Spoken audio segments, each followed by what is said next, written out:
Olá, gente, tudo bom? Eu sou a professora Gabriela Gonçalves e hoje vocês vão aprender comigo um pouco sobre a classificação dos seres vivos, que espero que vocês entendam bastante das coisas e se vocês tiverem alguma dúvida, vocês podem entrar em contato com a professora Marcele ou com qualquer um dos outros professores que está auxiliando ela esse bimestre. Para iniciar, para que classificar? A gente precisa entender primeiro para que a gente precisa classificar as coisas, inclusive os seres vivos, certo? Então, classificar ele está relacionado a organizar alguma coisa baseada em critérios. Basicamente, vamos lá, vamos tentar se imaginar aqui. Se você fosse um gerente de um supermercado, você ia ter que pedir para as pessoas, por favor, organizarem as coisas, certo? Para os seus funcionários. Porque senão, tudo ia estar uma zona e você não ia ter o que fazer. E aí, quando as pessoas fossem procurar, os clientes fossem procurar as coisas, você não ia ter como mostrar onde eles conseguiriam achar essas coisas. Então, a ideia é manter tudo organizado. Então, os funcionários precisam organizar as coisas. Para eles organizarem, eles precisam se basear em algum critério, senão tudo ficaria bagunçado e ninguém encontraria nada. E esse critério podia ser o preço, a embalagem, ordem alfabética, a finalidade do uso do produto. Então, esses critérios eles vão ser criados a partir da observação do produto. Então, você tem que ver as características do produto, para que tudo no final fique bem organizado.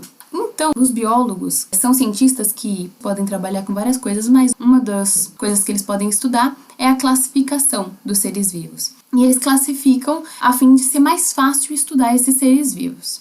Esses sistemas de classificação são baseados em critérios que são muito bons, que podem ser relacionados às características que são observáveis, podem ser relacionados com comportamento, podem ser relacionados com os dados tirados do DNA, mas, como eu acabei de falar para vocês, tem vários tipos de critérios e não dá para você utilizar todos os critérios sempre. Então, existem vários tipos de sistema de classificação.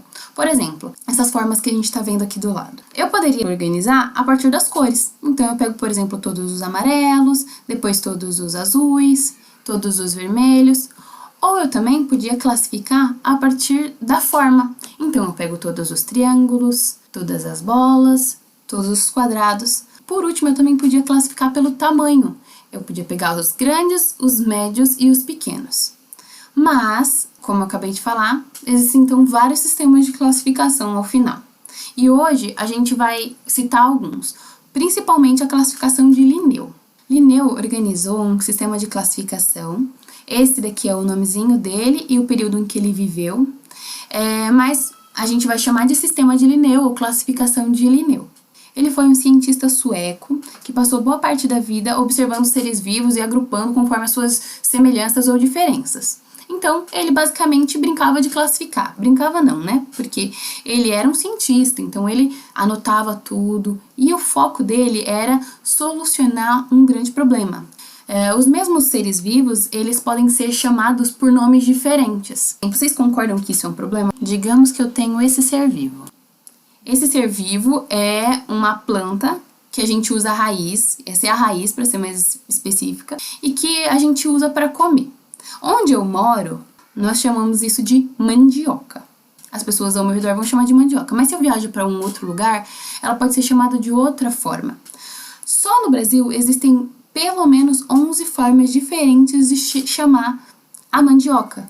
Pode ser chamada de macaxeira, de aipim, tem vários outros nomes. Então, se eu chegar em um lugar onde chamam de macaxeira, pode ser um problema, porque eu vou falar a mandioca e a pessoa vai falar, eu não conheço mandioca, certo? Então, é bem mais fácil a gente escolher um nome para ela, que é esse daqui. Esse é o nome científico da mandioca. Linneu propôs que esse nome fossem duas palavras, que elas fossem de preferência derivadas do latim, porque é uma língua que não é muito usada, então não tem muitas mudanças nessa língua. E a primeira palavra precisa ter a primeira letra maiúscula e o restante toda minúscula. Não sei se vocês perceberam, mas essa palavra está escrita de uma forma e essa está de outra forma. Essa palavra está escrita usando uma forma destacada chamada itálico, que é como se fossem as letrinhas meio inclinadas. Vocês devem perceber que elas estão meio deitadinhas. E aqui elas estão sublinhadas, com essa linha embaixo. Qualquer espécie que estiver escrita em qualquer texto precisa estar ou em itálico ou sublinhada, para mostrar que é uma espécie, que é uma forma científica, um nome científico de estar chamando, no nosso caso, a mandioca, ou macaxeira, ou todos os outros nomes. A primeira palavra sempre vai indicar um gênero, é o gênero dessa espécie. E essas duas juntas vão significar a espécie. Então, o gênero, ele é o quê? O gênero ele vai ter várias espécies juntas. Como assim? Por exemplo, nesse caso. Aqui é um exemplo dos gêneros. Aqui estamos falando de 4 indivíduos do gênero Panthera. Esse primeiro é a Panthera onca, que é a nossa onça pintada. Aqui embaixo, o Panthera tigris, que é o tigre. O Panthera leo, que é o leão. E a Panthera pardus, que é o leopardo. Então, esses 4 indivíduos possuem várias características semelhantes, por isso eles foram agrupados num grupo com o gênero igual. Porém, as espécies são diferentes, vocês estão vendo que os nomes científicos de cada um é diferente. Para organizar assim, mais ainda, são usadas mais categorias para agrupar os seres vivos, como aqui está sendo mostrado. Então, primeiro, no grupo da vida, todos os seres vivos são divididos em domínios. Esses domínios são divididos em reinos. Dentro dos reinos existem vários filos, cada filo várias classes, cada classe várias ordens, a família, gênero, espécie, assim vai. Basicamente é igual essas bonecas russas, que na verdade o nome delas é matrioscas, mas a gente conhece mais como bonecas russas. Então a gente sabe que a espécie ela entra dentro do gênero. O gênero vai estar dentro de uma família. A família vai estar dentro de uma ordem. A ordem vai estar dentro de uma classe, a classe dentro de um filo, o filo dentro de um reino, o reino dentro de um domínio e o domínio dentro da vida como um todo. Então, é um dentro do outro, mas, por exemplo, podem existir diversos domínios, diversos reinos e assim vai. Tudo aquilo que tem vida é dividido em 3 domínios. O domínio bactéria, o domínio arqueia e a eucária. Então, são 3 grandes grupos. A gente vai falar um pouquinho de cada um deles. O domínio bactéria inclui as bactérias, que são seres procariontes. Ou seja, o seu material genético não está organizado dentro do núcleo, ele fica solto dentro da célula.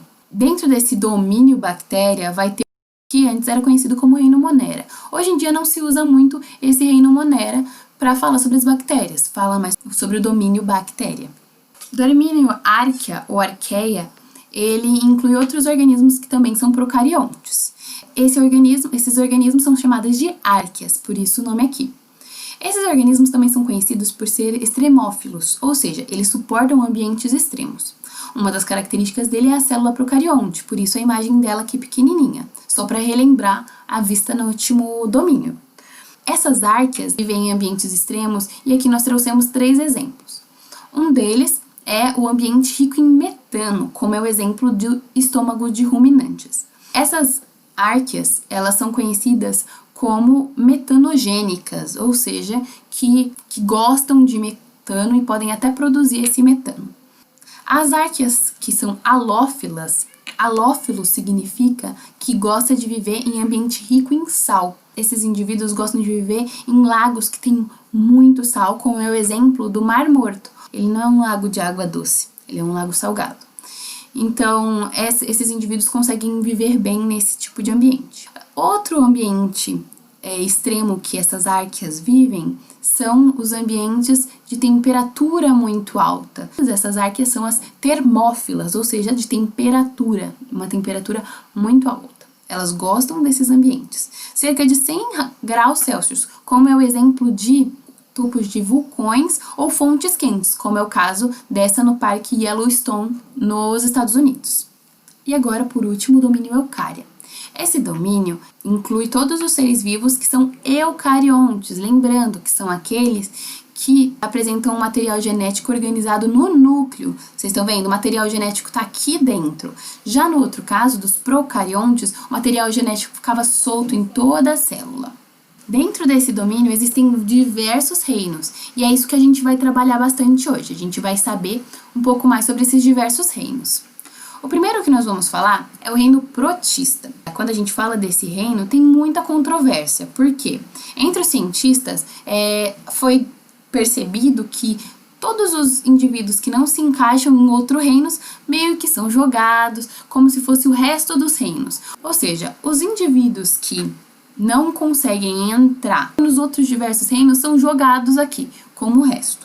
Isso é basicamente uma treta que ainda existe, mas que, como existem vários sistemas de classificação, como a gente já falou, em outros sistemas isso não é um problema, mas a gente está ainda seguindo esse primeiro sistema. Eles são seres que são unicelulares ou pluricelulares, então eles podem ser indivíduos com uma célula só ou várias células. São seres autotróficos ou heterotróficos, ou seja, eles podem produzir o próprio alimento ou podem depender de outros indivíduos para conseguir esses alimentos, e dentro desse grupo tem várias algas, várias euglenas e tem vários protozoários que inclusive causam doenças. No reino fungi, existem outros indivíduos, esses indivíduos já são uni- ou pluricelulares também e são heterotróficos, ou seja, eles não produzem o próprio alimento, eles dependem dos outros para possuir um alimento. Esses indivíduos, eles podem ser pluricelulares, com um grande exemplo aqui, muito comum, os cogumelos, que são fungos, mas eles também podem ser unicelulares. Como um bom exemplo está o bolor, que está no nosso pão, que está na nossa laranja, está nos nossos alimentos, mas também pode estar em algumas plantas ou da própria parede da nossa casa. Agora, a gente vai falar sobre o reino Plantae. O reino Plantae, ele é bem mais direto, vocês podem observar. São indivíduos multicelulares, ou seja, não tem indivíduos unicelulares no reino Plantae. E são indivíduos autotróficos, ou seja, produzem o próprio alimento, como a gente bem sabe, a partir do processo de fotossíntese. Alguns exemplos os musgos, as samambaias, que a gente está bem acostumado, ou qualquer outro tipo de planta, seja ela grande, que dê frutos, que dê flores, ou até algumas que não dão flores, que só dão sementes. E por último, o reino Animalia, que a gente só vai citar rapidamente, porque na próxima aula a gente vai falar mais sobre esse reino. Esse reino, como eu tinha falado, você pode perceber que é muito diferente dos procariontes, que tem todas as características. Esses daqui são bem diretos. São multicelulares, ou seja, compostos por várias células, e heterótrofos, ou seja, são indivíduos que não produzem o próprio alimento. Então, como na próxima aula a gente vai falar muito mais sobre isso, aqui a gente só vai citar alguns exemplos, como a estrela do mar, alguns moluscos, as minhocas, as águas-vivas, os insetos e inclusive você. Sim, você também está dentro desse reino Animalia, e inclusive você e todos os outros que são considerados animais, por isso esse nome, Animalia. Como curiosidade, eu gostaria de falar que nesse sistema de Linneu, ele não é baseado na evolução, até porque o Linneu ele criou esse sistema antes do Darwin trazer o tema evolução. Então, grande parte dos biólogos, eles usam outros sistemas, mas outros continuam usando esse sistema. Um sistema que, inclusive, se baseia na história evolutiva dos organismos é o sistema de classificação filogenética. E ele se baseia que a posição de cada organismo tem que estar relacionada com a organização em relação aos seus ancestrais, aos seus antepassados. Então, ele vai levar em conta as relações genéticas e também as relações de ancestralidade. Se vocês quiserem saber mais sobre, é só vocês irem nas nossas redes sociais que vocês vão descobrir um pouco mais sobre esse assunto e principalmente esses novos sistemas que estão sendo usados, para vocês ficarem também por dentro das novidades. Muito obrigada pela dedicação de vocês, muito obrigada por terem chegado até o final da aula.